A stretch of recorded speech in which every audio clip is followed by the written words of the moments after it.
देश में 3 राज्य के विधानसभा चुनाव के बाद तीनों राज्यों में बीजेपी को बम्पर जीत मिली है। बता दें कि इन तीनों राज्यों में से 2 में कांग्रेस की पहले से सरकार थी और बाकी बची तीसरी राज्य यानी कि मध्य प्रदेश में 2018 में कांग्रेस को ही जनादेश मिला था। इसके बावजूद भी कांग्रेस क्यों 2023 में वापस सत्ता में नहीं आ पाई। बता दें कि 2018 में मध्य प्रदेश में कांग्रेस को जनादेश दिया गया था, जिसके बाद कांग्रेस ने मध्य प्रदेश में सरकार बना ली थी। सरकार बनाने के बाद कुछ ही साल में विधायकों के फेरबदल के बाद वहां पर बीजेपी ने फिर से सरकार बना लिया, विधायकों को फेरबदली कर। लेकिन इसके बावजूद भी अगर देखा जाए तो 2023 में जनता का सपोर्ट कांग्रेस को नहीं मिला, जिसको लेकर एंटी इनकम्बेंसी की भी बात की जा रही थी मध्य प्रदेश में। लेकिन एंटी इनकम्बेंसी यानी सत्ता विरोधी लहर के बाद भी मध्य प्रदेश में बीजेपी बम्पर जीत के साथ वापस लौट रही है, यानी कि पूर्ण बहुमत से भी ज्यादा का आंकड़ा उसे मिल चुका है, जिसके बाद फिर से बीजेपी मध्य प्रदेश में सरकार बनाने जा रही है। तो आज की इस वीडियो में हम इसी बात पर चर्चा करेंगे कि क्यों कांग्रेस की तरफ से राजस्थान और छत्तीसगढ़ में लाए गए नई योजनाओं का फायदा नहीं मिला। यहाँ तक कि मध्य प्रदेश में भी सत्ता विरोधी लहर ने कुछ कमाल नहीं दिखा पाया। यहाँ तक कि कई सारे योजना कांग्रेस की तरफ से घोषणाएं की गई थी, मैनिफेस्टो में बताया गया था, जिसके बाद भी कांग्रेस को कहीं भी जीत नहीं मिल पाई। और यहाँ तक कि हम देख सकते हैं कांग्रेस को इन सभी चुनाव में हानि ही पहुंची है, नुकसान ही हुआ है।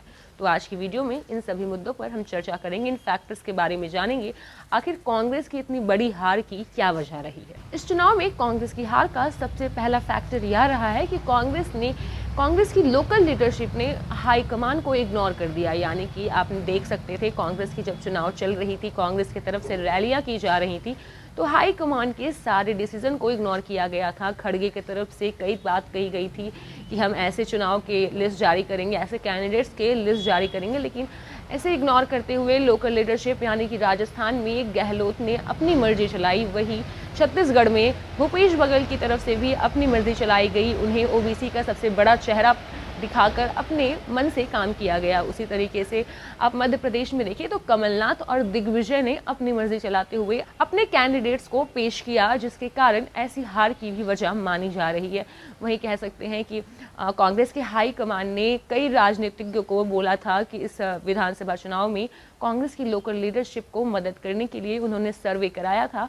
लेकिन जिस तरह से चुनाव में देखा गया था कि राजस्थान में गहलोत ने इन सभी राजनीतिज्ञ के सर्वे को इग्नोर करते हुए अपने पसंदीदा लीडर, अपने पसंदीदा कैंडिडेट्स को चुनाव के लिए खड़ा किया। इसे भी एक अहम वजह के तौर पर देखा जा रहा है कांग्रेस की हार को लेकर। वहीं अब दूसरी वजह की बात करें तो दूसरी वजह में कई ऐसे चुनावी वादे और प्रॉमिसेस किए गए जिसको लेकर भी कांग्रेस को कुछ फायदा होता नजर नहीं आया। बता दें कि मौजूदा सरकार राजस्थान और छत्तीसगढ़ में कांग्रेस की थी। कांग्रेस ने कई ऐसे योजना की घोषणा की, लेकिन इसके बाद भी कांग्रेस को वहाँ कुछ भी फायदा नजर नहीं आया। जैसे कि किसान को लेकर पैसा देने की बात की गई थी, कर्ज माफ करने की बात की गई थी, जमीन के जितने भी कर्ज थे वो माफ करने की बात की गई थी, लेकिन जनता ने इन सभी भरोसे पर, इन सभी वादे पर विश्वास ना करते हुए जो डिलीवर किया जा रहा है केंद्र की तरफ से, यानी कि देखा जाए कि किसान सम्मान निधि की तरफ से वैसे ही किसानों को पैसा मिल रहा है साल में, उस पर भरोसा करते हुए राजस्थान छत्तीसगढ़ की जनता ने केंद्र पर भरोसा दिखाया।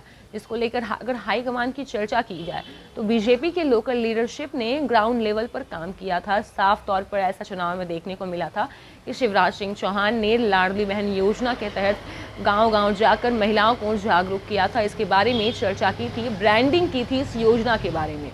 वहीं जहां अगर उनकी लोकल लीडरशिप फेल होती नजर आई तो केंद्र की तरफ से, बड़े चेहरे की तरफ से वादा करवाया, जहां मोदी जाकर स्वयं कहते हुए नजर आए कि ये मोदी की गारंटी है।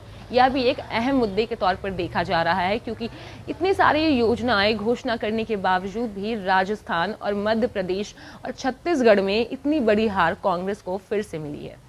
वहीं एक चुनावी वादा किया गया बीजेपी की तरफ से, लाडली बहन योजना, जिसको लेकर कई महिलाओं ने मध्य प्रदेश में बीजेपी को सपोर्ट किया। बता दें कि इस योजना के तहत मध्य प्रदेश में ऐसा पैसा लाखों लोगों को दिया भी जा रहा था, जिस कारण से महिलाओं ने प्रॉमिस से ज़्यादा डिलीवर पर भरोसा किया, यानी कि किसी वादे से ज़्यादा फ्यूचर में किए जाने वादे या फिर होने पर उस चीज़ों को छोड़कर जो अभी हमें मिल रहा है उन पर भरोसा जताकर बीजेपी को भारी भरकम वोट से जिताया। हार की तीसरी वजह के तौर पर हम यह देख सकते हैं कि कांग्रेस के अंदर ही अंतरकलह बहुत था, डिफरेंसेस बहुत था। यानी कि आप राजस्थान में ही दो नाम देख सकते हैं, दो प्रमुख नाम सचिन पायलट और अशोक गहलोत। इन दोनों के बीच हमेशा ही खींचतान बनी रहती थी।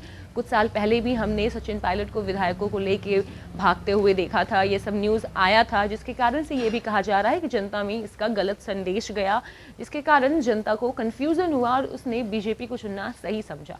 वही हम छत्तीसगढ़ में भी देख सकते हैं कि भूपेश बघेल और टीएस सिंहदेव के बीच भी खींचतान अंतर्कलह हमेशा ही नजर आने लगी। कुछ ही महीने पहले, चुनाव के कुछ ही महीने पहले उन्हें उप मुख्यमंत्री का चेहरा बनाया गया। वहीं चुनाव के कुछ दिन पहले ये दिल्ली के दौड़ लगा रहे थे, जिस कारण से छत्तीसगढ़ में भी दो चेहरा था जो बीच की अंतर्कलह को दर्शाता था। वहीं मध्य प्रदेश में भी बिल्कुल छुपा हुआ नहीं है, कमलनाथ और दिग्विजय सिंह दोनों के बीच हमेशा ही खींचतान होती रहती है। दोनों की अपने अपने गुट हैं। गुटबाजी के चक्कर में कहा जा रहा है कांग्रेस ने अपनी इन तीनों सीट गंवा दी, तीनों राज्य गंवा दिया।